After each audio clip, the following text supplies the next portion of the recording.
Word है वो हिंदी में बड़ी सी नदी का पर्यायवाची भी हो। लेकिन उस टाइम पे बेटा महाभारत के टाइम पे ये भारतास कौन थे? आज की मॉडर्न कंट्री के नाम नहीं है, ये इंडियन सब कॉन्टिनेंट के नाम। क्या राइमिंग चल रही है ना? Sindhu the geographical region, Hindu उत्तरम यत् समुद्रस्य हिमाद्रस्य दक्षिणाम वर्षम तद भारतम नमः। Hello dear students, welcome to Concept Corridor, a path that will lead you from the world of information to the world of knowledge, and I'm your mentor Yoga Dathami. So today we are here going to cover the 5th chapter for class 6 social science India, that is Bharat. So basically this is the second chapter of your history.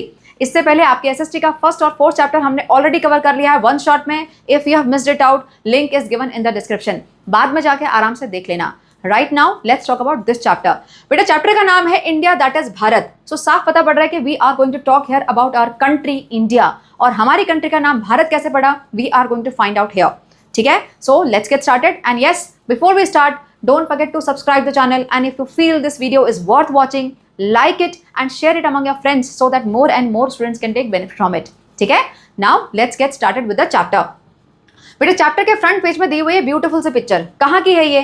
This is a scene from rural India about 2300 years ago. अब now I hope ये 2300 year ago सुन के आपको घबराहट नहीं हो रही होगी. Now you are able to comprehend कि ये 2300 year ago कौन से एरा की बात हो रही है. ये कॉमन एरा है या फिर बिफोर कॉमन एरा है? कौन सा एरा है? अब बेटा अगर इस ईयर्स एगो 2300 years ago को अगर डेट में कन्वर्ट करने के लिए बोलें तो कितनी डेट होगी? अगर फोर्थ चैप्टर को अच्छे से पढ़ा है so you know to how to calculate this into date. मैंने प्रॉपर फॉर्मूले के साथ बताया था, बहुत ईजी है. So I am expecting answer from you. Tell me in the comments with time stamp. इसको डेट में कन्वर्ट करके बताओ. ठीक है, now coming back to this picture. So this picture is showing north gate of great Sanchi stupa. बेटा सांची स्तूपा कहाँ है? सांची स्तूपा मध्य प्रदेश में है, भोपाल के पास है. yes, so this is showing the north gate of great Sanchi stupa. Now you can see how beautiful it is. And do you know that this has been declared as World Heritage Site by UNESCO? Yes. Now why I am telling you this is just to tell you the importance of this gate. ठीक है, और ये जो world heritage site है इसके बारे में आप क्लास 7th में डिटेल में पढ़ोगे. अभी के लिए let's move ahead with the chapter. But the chapter is theoretically starting with this beautiful quote by Shri Aurobindo. और इस कोट पे आपका एनसीईआरटी का क्वेश्चन भी है. So let's focus here. In India at very early time the spiritual and cultural unity was made complete and became the very stuff of life of all this great surge of humanity between Himalayas and two seas. अगर पहली बार इस coat को पढ़ोगे तो बहुत typical सी लगती है, लेकिन इसको ब्रेक करके समझो तो इट इज वेरी इजी. ठीक है, अब पूरे कोट को समझने के लिए पहले हम लास्ट लाइन पे फोकस करेंगे. बेटा यहाँ पे किसके बारे में बात कर रहे हैं? Great surge of humanity between Himalayas and the two seas. यानी ह्यूमैनिटी मतलब लोग, जो पीपल कहाँ पर रहने वाले? हिमालयाज एंड टू सीज के बीच में. हमारी कंट्री में नॉर्थ में क्या है? हिमालयाज. साउथ में क्या है? सीज. सो बेसिकली हमारी कंट्री में हिमालयाज और सीज के बीच में जो रहने वाले लोग, जो ह्यूमैनिटी थी, उनके बारे में बात हो रही है. Understood? Now let's read from the beginning. In India at a very early time, हमारी कंट्री में बहुत पहले से the spiritual and cultural unity was complete. मतलब बेटा यहाँ पे जो लोग थे, जो पीपल यहाँ पे रहने वाले लोग थे, वो लोग स्पिरिचुअली और कल्चरली यूनाइटेड थे. मतलब उनके बिलीव्स, उनके ट्रेडिशनल, उन सब चीज़ों ने इनको बांध के रखा था. They were bound together. Understood? So they were united and this became the very stuff of life. इसका मतलब क्या है? जो ये यूनिटी थी, जो ये बॉन्ड था, इसने उनको स्ट्रेंथ दी, हमारी कंट्री को एक यूनिक आइडेंटिटी दी. तो it becomes the very stuff of life. It became the essence of life for people of India. Understood? समझ में आया? तो ये पूरे कोट को अगर हम एक साथ बोलेंगे तो क्या बता रहे हैं यहाँ पर? We are talking about the people of India who are living between the Himalayas and the two seas. So they were united since very long. Why they were united? Because of their common spiritual and cultural beliefs, and this unity became the strength and identity of the people of India. Understood? अब अगर आपको ये answer form में लिखना पड़े exam में तो कैसे लिखोगे? उसके लिए मैंने यहाँ पे आपको लिख के दिया हुआ है. You can have a look. यहाँ पर at a very early time मतलब Shri Aurobindo is pointing out a long ago in history. उसके बाद लिखा है the spiritual and cultural unity was made complete. इसका मतलब क्या है?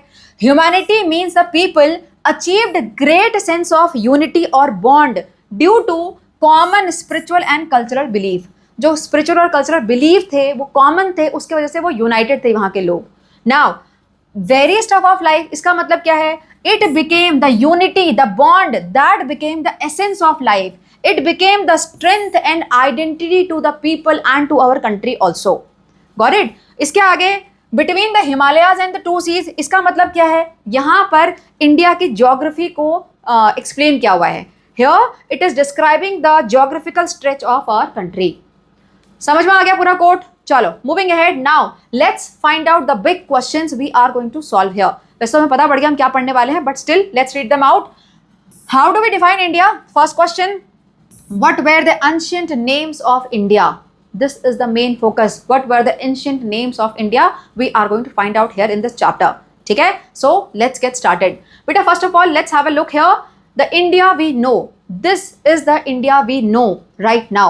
बेटा यहाँ पर आप आराम से देख सकते हो कि this is the international border which is separating our country from the neighbouring countries.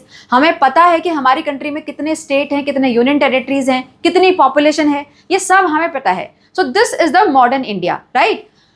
India we know is a modern nation with defined borders, defined state and the known population. In fact, हमारे India को साथ में और countries के साथ मिला के Indian सब कॉन्टिनेंट भी बोला जाता है.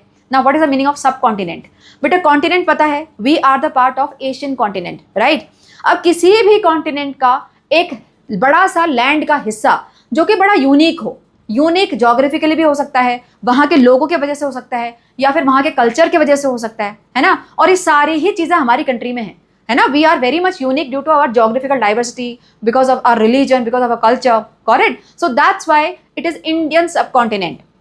अब बेटा आपको यहाँ एक बात पता होनी चाहिए, इंडियन सब कॉन्टिनेंट में सिर्फ इंडिया नहीं आता, इंडिया के साथ नेबरिंग कंट्रीज भी आती हैं. India, Pakistan, Nepal, Bhutan, this Bangladesh, Sri Lanka. So all are the part of Indian subcontinent. Understood? Now बेटा ये तो है मॉडर्न इंडिया, लेकिन पहले का इंडिया, एंशियंट इंडिया ऐसा नहीं था. This is the map of ancient India. अब यहाँ पर कोई आपको इंटरनेशनल बॉर्डर दिख रहा है? नहीं दिख रहा. एक्चुअली जो इंटरनेशनल बॉर्डर था ना इंडिया का, वो टाइम के साथ अलग अलग शिफ्ट होता रहा है, और इसी तरीके से इंडिया के नाम भी अलग अलग पड़े हैं. ठीक है? Have a look here. In the past India has had many different names and shifting boundaries. Now in this chapter we are going to focus on the names, not on the boundaries. ठीक है? चलो, so let's get started. India has been called by many names, both by its inhabitants and by the visitor from the outside.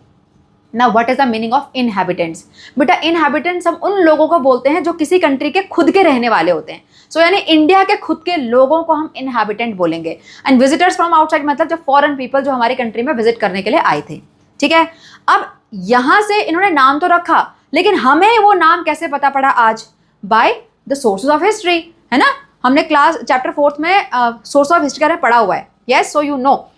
So these name come to us from ancient text, account of travellers. Account of travellers को क्या बोला जाता है? क्या बोलते हैं? If you know again tell me in the comments. बेटा फटाफट ऐसे आंसर करो so that you can recall your previous knowledge also.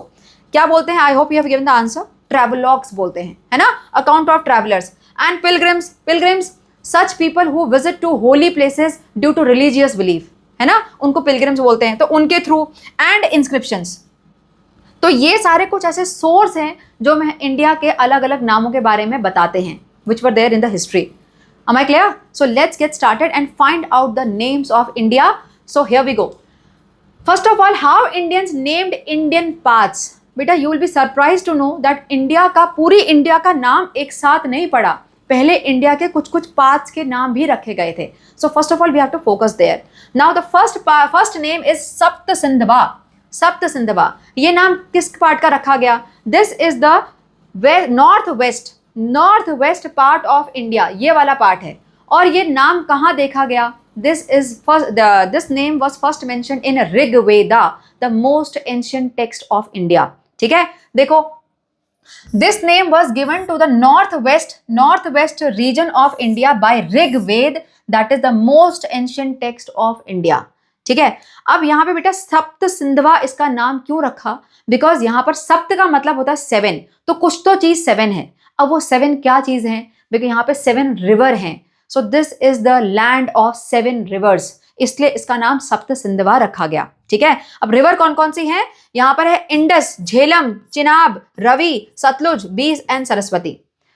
जो ये इंडस रिवर है, इसी को सिंधु नदी भी बोलते हैं, सिंधु नदी। ठीक है, अब यहां पे बेटा जो ये सिंधवा नाम है, सप्त का मतलब समझ में आ गया। सिंधवा जो नाम है, सिंधु, सिंधु को हिंदी में, सिंधु जो वर्ड है वो हिंदी में बड़ी सी नदी का पर्यायवाची भी होता है। It is the synonym of the big river. ठीक है, तो सिंधु मतलब यहां पर सिंधु नदी भी हो सकता है, और ये 7 जो रिवर्स हैं, बड़ी सी रिवर, उनको रेफर किया जा रहा है। Am I clear? देखो, सप्त Sendhwa means the land of 7 reverse, the land of 7 reverse. नाम पता होना चाहिए बेटा। सप्त सिंधवा कहां पर पहली बार मेंशन था? Rigveda. Again it is very important. The word Sapta means 7 and Sindhava comes from Sindhu. Sindhava comes from Sindhu, और इस सिंधु का मतलब क्या है? Sindhu is usually referred as the big river in Hindi.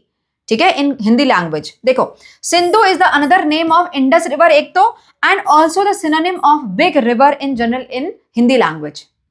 Am I clear?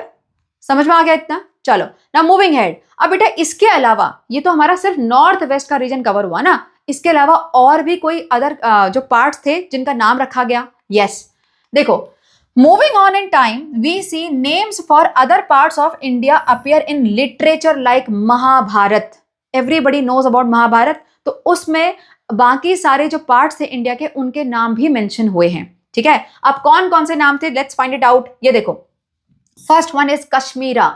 नाम से पता पड़ रहा है कौन से एरिया की बात हो रही होगी, जो हमारा प्रेजेंट टाइम का कश्मीर है ना। So Kashmira is the today's Kashmir. Kurukshetra, Kurukshetra के मैदान में है ना, कहां पर है ये? हरियाणा में। Kurukshetra is the part of Haryana now. ठीक है, next is Vanga. Vanga is actually Banga, तो बेसिकली वेस्ट बंगाल, बंगाल की बात हो रही है ना। Vanga is the part of Bengal. Pragjyotisha, this is रफली टुडेज आसाम, आसाम के आसपास का एरिया है प्राग ज्योतिषा। इसके बाद है Kutch, that is today's Kutch, that is in Rajasthan. ठीक है, और डेजर्ट। केरला, आज भी जो आज का टाइम का ऑलमोस्ट केरला है, वही उसी की बात हो रही है। Got it? So these were some of the names which were given to the parts of India. Am I clear? चलो, इसी के बेसिस से बेटा यहाँ पर लेट्स एक्सप्लोर में दिया हुआ है, do you recognise the names of any region given in the map on page 79? List once that you have already heard of. ये एक मैप में पूरे अलग अलग नाम दिए हुए हैं, ancient names, not the modern one, है ना। तो एंशियंट नेम दिए हुए हैं। अब आपको यहाँ देखना है कि आपको कोई इसमें पहले से नाम पता है। जो मुझे पता है, I am going to discuss them, और इसके अलावा अगर आपको कोई पता है तो do tell me in the comments. ठीक है, देखो बेटा यहाँ पर ये देखो, अगर शुरू किया जाए तो गांधारा, कंबोज, ये सारे आपको महाभारत के टेक्स्ट में मिल जाएंगे, है ना।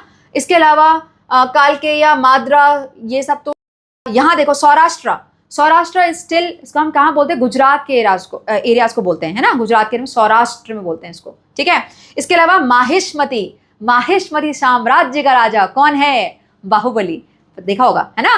तो ये माहिष्मती हमने सुना हुआ है मूवी के थ्रू। और देखो इसके अलावा बेटा यहाँ केरला, जो कि हमें पता है, पांड्या एंड चोला, ये कुछ एंशिएंट किंग्स यहाँ पे बहुत फेमस थे। इसके अलावा और कुछ है यहाँ पर, देखो काशी, तो काशी आज भी है ना। So this we know. यहाँ पर बंगा है, प्राग ज्योतिषा है, ये हमने ऑलरेडी देख लिया, महाभारत के टेक्स्ट में मेंशन्ड है। So these are some of the common names we know, है ना, जो कि ये एंशिएंट इसमें दिए हुए हैं। चलो moving ahead, now name of complete India. तो बेटा अभी तक हमने जो नाम पढ़े वो थे पार्ट्स ऑफ इंडिया के। नाउ जो इंडिया, पूरी इंडिया का कंप्लीट नेम पहली बार कहाँ देखा गया? Let's find it out. When do we came across the name of entire Indian subcontinent? बेटा ये हमें देखा गया अगेन महाभारत में, है ना। महाभारत जो लिटरेचर टेक्स्ट है उसमें इसका नाम देखा गया पूरे सबकॉन्टिनेंट का। नाउ क्या नाम रखा गया था? In Mahabharata the term Bharatvarsha, Bharatvarsha के लोग, है ना, ऐसे बोलते Bharatvarsha, and Jambudvipa are used. So these were the two names which were mentioned in Mahabharat for entire subcontinent. अब ऐसा क्यों? हमें ऐसे कैसे पता पड़ा कि ये जो है हमारे इंटायर सबकॉन्टिनेंट के नाम है? इसका प्रूफ पढ़ेंगे हम आगे। ठीक है, आगे देखो। Scholars generally agree that this is the long poem written from the few centuries BCE onwards. ठीक है, ये स्कॉलर्स इस बात से एग्री करते हैं कि ये जो नाम थे वो एक्चुअल में पूरे इंडियन सबकॉन्टिनेंट के लिए रखे गए थे। ठीक है, so now let's find out how. पहले हम भारतवर्ष को देखेंगे। The name of complete India that is Bharatvarsha. बेटा Bharatvarsha word The term Bharatvarsha clearly extends to the entire Indian subcontinent and the text includes the name of numerous river and the people. बेटा जिस text में ये Bharatvarsh word use किया गया है उस text में कई सारी रिवर्स मेंशन हैं जो कि अलग अलग हमारी कंट्री के अलग अलग पार्ट से ली गई हैं। तो अलग अलग कंट्री के पार्ट से ली गई मतलब वो पूरी कंट्री को रेफर कर रहे हैं। Am I clear? So this is the proof कि ये भारतवर्ष जो है हमारी पूरी कंट्री का नाम लिया गया है इसमें। Understood? Now what is the meaning of Bharatvarsha? बेटा Bharatvarsha means the country of Bharatas. It is the country of Bharatas. Am I clear? अब अगर अभी के टाइम पे हम भारतास सोचेंगे कौन है तो बोलेंगे हम लोग, है ना, all the people of our country we are Bharatas. लेकिन उस टाइम पे बेटा महाभारत के टाइम पे ये भारतास कौन थे?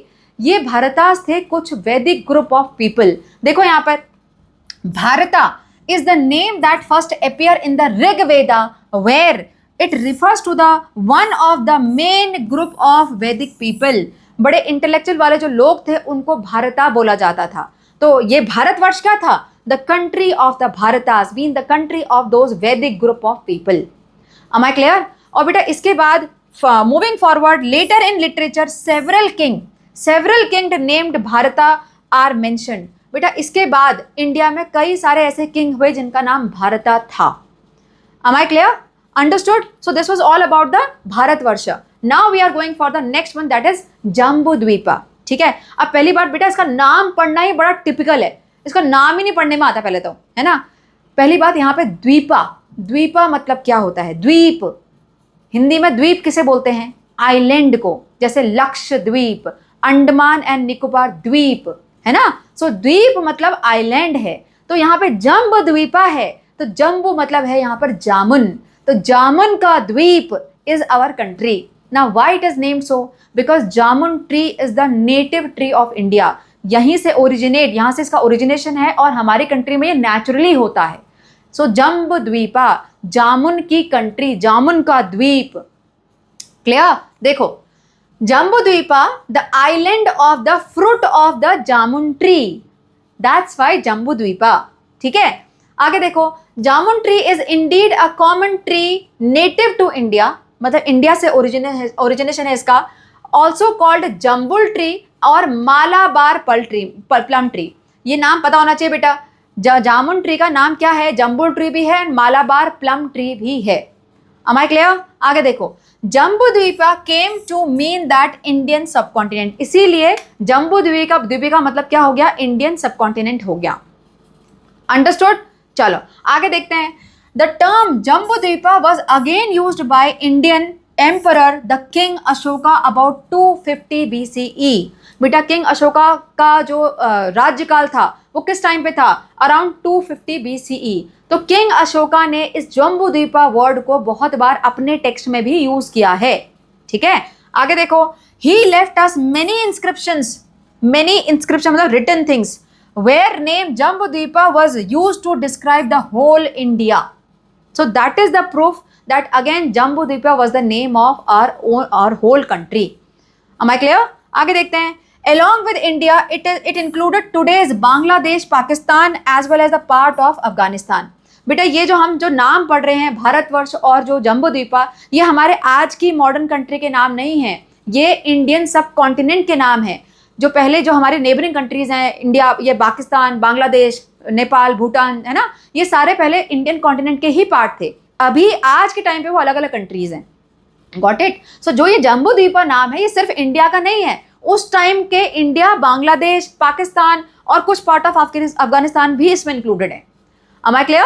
चलो moving ahead and now let's find out that ये जो भारत वर्ड है ये कब से कॉमनली यूज होना स्टार्ट हो गया था। ठीक है, देखो यहाँ पर A few centuries later, Bharata became the name generally used for the Indian subcontinent। और हमें ये कैसे पता पड़ा? हमें ये पता पड़ा the ancient text called Vishnu पुराण से।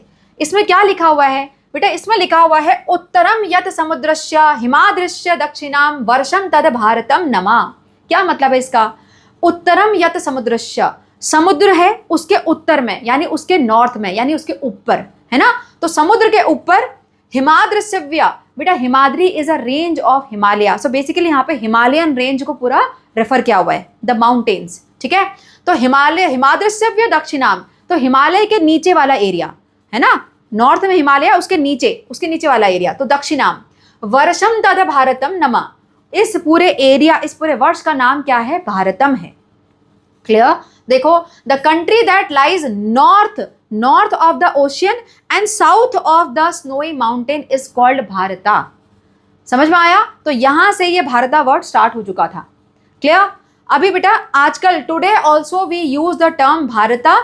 It is generally written as Bharat in North India and Bharatam in South India. Am I clear? चलो मूविंग अहेड। नाउ बेटा जो ये भारत है, जो हम कंट्री भारतम या भारत बोल रहे हैं, इसको डिफाइन कैसे किया गया? इसको ज्योग्राफिकली बताया गया कि जो माउंटेन है उसके नीचे यानी उसके साउथ में, और जो ओशियन है, जो सी है, समुद्र है, उसके नॉर्थ में, ये वाला जो लैंड है उसको भारतम बोला गया। ठीक है? अब देखो यहाँ पर जो इंडिया, ये भारत है बेटा, different parts of country adopted the similar definition of India. जो ये इंडिया की ज्योग्राफिकल रीजन जो बताई गई, इसको बाकी सारे इंडियन टेक्स्ट ने भी वैलिडेट किया है। ठीक है? इसका एक प्रूफ क्या है? A poem of ancient Tamil literature from about 2000 years ago. Tamil literature में एक पोएम लिखी गई है जहां पर एक किंग का प्रेज किया गया है, किंग को प्रेज किया गया है, उसकी बहुत बड़ाई करी हुई है ना? क्या बताया है उसमें? The king whose name is known from Cape Kumari. ना केप कुमारी क्या है बेटा? केप कुमारी हमारे कंट्री में यहाँ पर बिल्कुल साउथ में एक जगह है, उसको कन्याकुमारी बोलते हैं, है ना? तो कन्याकुमारी इज द बिल्कुल सबसे नीचे साउथ वाला पार्ट। तो Cape Kumari in the south from the great mountain in the north, हमारे नॉर्थ में क्या है? ये ग्रेट माउंटेन है। तो एक ऐसा किंग जिसका नाम केप कुमारी से नॉर्थ में जो ग्रेट माउंटेन है वहां तक फैला हुआ है ना? और देखो, from the great mountain in the north, from the ocean on the east and on the west. यहाँ देखो ईस्ट में भी ओशन है और यहाँ पर भी ओशन है। तो ये पूरा हमारी पूरी ज्योग्राफी ऑफ इंडिया को डिफाइन करता है, यानी इसी एरिया के बारे में बात हो रही है। Am I clear? समझ में आ गया? चलो आगे देखो। Here the great mountain in the north means Himalayas and the Cape Kumari in the south means Kanyakumari। बेटा ये टेक्स्ट ये आपको पता होना चाहिए। What is the meaning of Cape Kumari, है ना? और ये कहाँ का टेक्स्ट है? ये तमिल लिटरेचर का टेक्स्ट है जहां पर किंग को प्रेज किया हुआ है। Am I clear? जो ये वैलिडेट करता है कि हमारी कंट्री हिमालय और ये साउथ में जो ओशन है उनके बीच के बारे में बात हो रही है। क्लियर? चलो now let's talk about Indian constitution. बेटा कॉन्स्टिट्यूशन का मतलब क्या होता है? What is constitution? Constitution is a document, it is a rule book which tells the laws and the principles for any particular country। किसी भी country के क्या प्रिंसिपल्स होंगे, क्या रूल्स होंगे, वहां के लोगों के क्या फंडामेंटल राइट्स एंड ड्यूटीज होंगी, ये सब इसमें मेंशन होता है। ठीक है? देखो, constitution a document that spells out the basic principles and laws of any particular nation. ठीक है? हिंदी में इसको संविधान भी बोलते हैं। और इंडिया में संविधान कब लागू हुआ था? 1950 में। The Indian Constitution came into force in 1950 और इसी वजह से हम क्या सेलिब्रेट करते हैं? Republic day. पता होगा ये। ठीक है? चलो यहां देखो, The Indian Constitution which was first written in English uses the phrase India, that is Bharat. ये बेटा हमारे कॉन्स्टिट्यूशन का फर्स्ट पेज की पिक्चर है, आपके एनसीईआरटी में दी हुई है। अगर आप इसको पढ़ोगे तो फर्स्ट लाइन में लिखा हुआ है इंडिया, दैट इज भारत। तो यहां मेंशन है कि इंडिया का नाम क्या है? भारत है। और बेटा इसी का जब हिंदी वर्जन आया तो उस टाइम पे भी क्या लिखा हुआ है उसमें? भारत अर्थात इंडिया। ये क्या लिखा है? भारत, जिसका नाम जो कि इंडिया का ही नाम है। क्लियर? सो यहां पर हमने वैलिडेट किया कि इंडिया का नाम भारत भी है। Understood? Now this name is given by inhabitant of India. जो इंडिया में रहने वाले लोग थे उन्होंने इंडिया को क्या क्या नाम दिया, ये हमने सब पढ़ लिया। Now let's talk about how foreigners named India. ठीक है? So here how foreigners named India. बेटा इंडिया को पहली बार जिन फॉरेनर्स ने मेंशन किया था वो थे पर्शियंस। ठीक है? अब पर्शियन कौन होते हैं? एंशियंट टाइम में जो ईरान में रहने वाले लोग थे उनको पर्शियन बोला जाता है। ठीक है? Have a look here. The first foreigners to mention India were the Persians, the ancient inhabitant of Iran. पहले के टाइम पे, एंशियंट टाइम पे जो ईरान में रहने वाले लोग थे उनको पर्शियन बोला जाता है। उन्होंने इंडिया को पहली बार मेंशन किया। ठीक है? अब क्यों किया? बिकॉज उस टाइम पे जो वहां का किंग था, जो वहां का एम्परर था, उसने इंडिया पे अटैक किया और इंडिया में जो सिंधु नदी के पास वाला एरिया था उस पर अपना कंट्रोल ले लिया। ठीक है, देखो in the 6th century BCE, the Persian emperor launched a military campaign and gained control on the region of Indus River, earlier called Sindhu.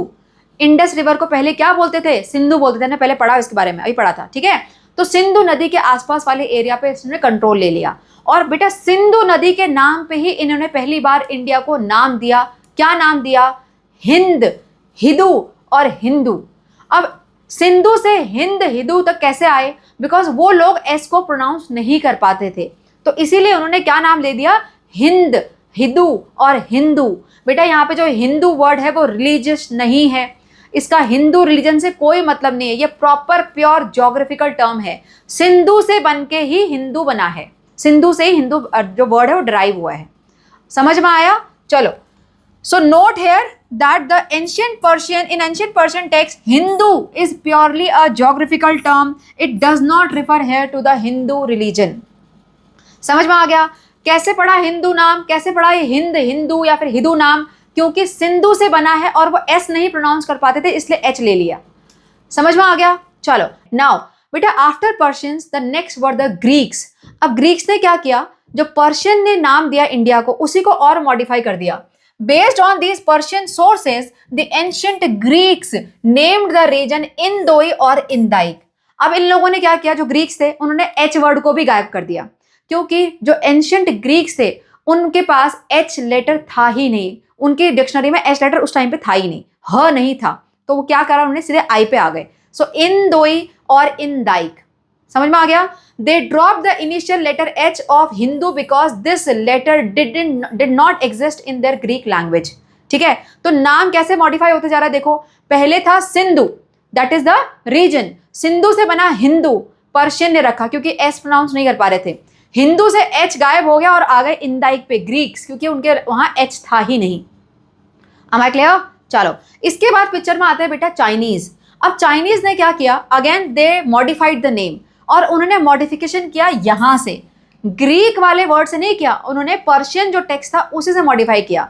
अब कैसे मॉडिफाई किया? उन्होंने एच की जगह ले लिया य, वाई, क्योंकि उनके वहां जो एच था वो प्रोनाउंस नहीं होता था, डिफिकल्टी होती थी प्रोनाउंस करने में, इसलिए वो वाई कर दिया उन्होंने, है ना। देखो, the ancient Chinese text, in ancient Chinese text India was referred as Yintu और यिंदु। यिंतु और यिंदु, ये एच की जगह क्या आ गया? वाई आ गया है ना, यिंतु और Yindu. This word also originally comes from Sindhu in the following name manner. देखिए, ठीक है। अब सिंधु से कैसे? क्योंकि सिंधु से पर्शियन ने लिया, ठीक है। सिंधु से बना हिंदू, हिंदू से बना इंदु और इंदु से बना यिंदु। क्या राइमिंग चल रही है ना। Sindhu the geographical region, Hindu, Persian, Indu, Greek and Yindu that is the Chinese. ये नाम सारे पता होना चाहिए बेटा, कंट्री के साथ। एमसीक्यू क्वेश्चन बन जाएगा यहाँ से, सारे दे देंगे, बोलेंगे कौन सी कंट्री ने एक नाम रखा है ये वाला, ठीक है। So you should know. चलो मूविंग अहेड। इसके अलावा बेटा यिंदु के अलावा, यिंदु या यिंतु के अलावा चाइनीज ने एक और नाम रखा था, that was Chyanju. What was the name? Chyanju. The another Chinese word also derived from Sindhu was Tianzhu, and this word could also be understood as heavenly master. इसका मतलब क्या हो सकता है? heavenly master। और ये word बताता है बेटा ये चाइनीज थे जो थे वो इंडिया को कितना रेस्पेक्ट करते थे। This reflects the respect the ancient Chinese had for India as the land of Buddha। ठीक है। और बुद्धा जी के बारे में, लॉर्ड बुद्धा के बारे में और जानने के लिए कई सारे चाइनीज स्कॉलर्स जो थे वो इंडिया आए और उन्होंने उनके बारे में बहुत कुछ जाना। And the one famous one is the one Xuanzang. इनकी पिक्चर मैंने आपको चैप्टर 4 पढ़ाते वक्त भी दिखाई थी, ठीक है। ज़ुआनज़ांग फॉर्मली स्पेल्ड एज हुइनसांग और हुजानसांग etcetera traveled from China to India in 7th century common era। 7th century CE में ये आए थे, ठीक है। He visited many parts of India, met scholars, collected Buddhist texts and returned to China after 17 years। 17 years तक ये India में थे, उसके बाद ये गए वापस। There he translated the manuscript he took back with him from Sanskrit to Chinese। Now I hope you know the meaning of manuscript, the handwritten text। So जो संस्कृत में हैंड रिटन टेक्स्ट थे, मैन्यूस्क्रिप्ट थे, उनको लेके गए और फिर उन्होंने उनको चाइनीज लैंग्वेज में ट्रांसलेट किया। क्लियर बेटा। इनके अलावा और भी कई सारे जो चाइनीज स्कॉलर थे वो इंडिया आए थे। क्लियर। चलो moving ahead. Now one more term for India, that is Hindustan, the recent one. The more recent term Hindustan was first used in Persian inscription some 1800 year ago.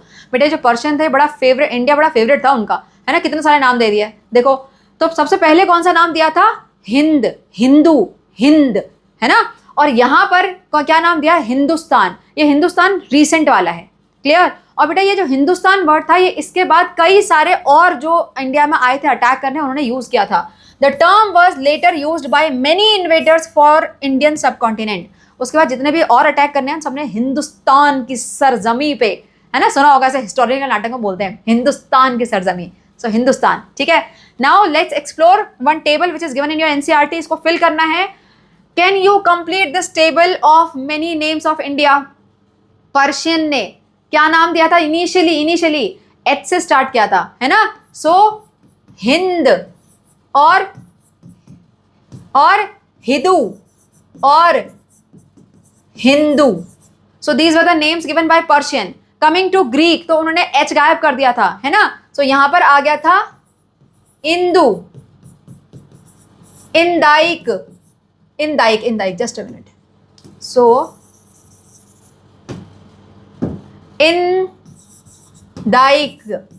है ना।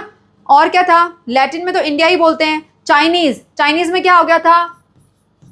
यिंदू और यिंतु। और एक और था, वो क्या था? तियानजू, ठीक है। So these were the name given by Chinese. Now coming to Arabic and Persian तो ये आ गया यहां पर क्या? हिंदुस्तान। पर्शियन ने पहले इसको बताया था, उसके बाद अरेबियंस ने बहुत इसको यूज किया था। तो हिंदुस्तान।